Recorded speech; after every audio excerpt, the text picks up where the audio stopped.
Let me quickly talk about the Bretton Woods system. That was sort of the final nail in the coffin of the gold standard. Suffice it to say that the system that followed after the 1930s, so we had a chaotic system of fluctuating national fiat currencies, and people each tried to make their currencies cheaper so that their goods would be cheaper, and they could sort of offload their unemployment by selling more exports onto their neighbor. It was called beggar thy neighbor policy.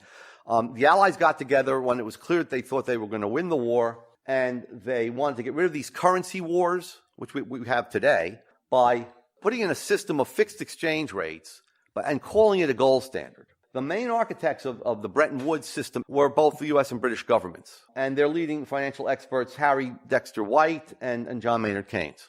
Both of them wanted a world currency. Ultimately, they both wanted a world currency. White named his, in grandiose way, the Unita, to unite the whole world. And Keynes, trying to be clever, called his Bancor, which is bank gold. Core is the root for gold in Greek.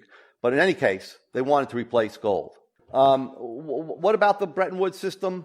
The key characteristics was that the U.S. dollar was now going to be the only currency convertible into gold. All other currencies were going to be fixed to the U.S. at a fixed exchange rate, though it could be adjustable if there was some sort of disequilibrium occurring. So the U.S. currency was considered to be as good as gold, at least in the early 1950s. Other nations' currencies, though, were backed not by gold directly, but by U.S. dollars that they were holding, mainly short-term U.S. Treasury bills. So now you had the foreign currencies being pyramided on top of U.S. deposits.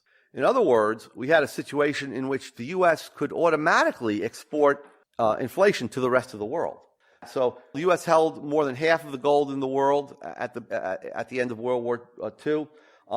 So Fed notes and deposits were then pyramided on top of the gold. And then you had the commercial bank deposits, because they held the Fed notes as backing as well as the reserves at the Fed. And then the foreign currency and commercial bank deposits were, in a sense, pyramided on top of commercial bank deposits here in the U.S., but they exchanged those deposits for interest-bearing government bonds. But as U.S. deposits increased, more money flowed abroad because U.S. prices began to go up. We continually increased the money supply during the 1960s, both to fight the Vietnam War, but at the same time to implement President Johnson's Great Society programs.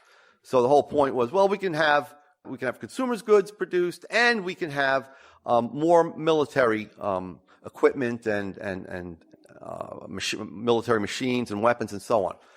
Well, how do we do that? I mean, the economies of a given size. How did consumers not suffer, U.S. consumers, while, on the other hand, the military industries were expanding? Very simply, we forced or fraudulently caused the Europeans to pay for it. Because what did we do? What we did is we sent them paper, which they then took. They took the U.S. dollars, the exported to the U.S., sold them to their central banks, who then bought them by creating their own marks and francs and pounds.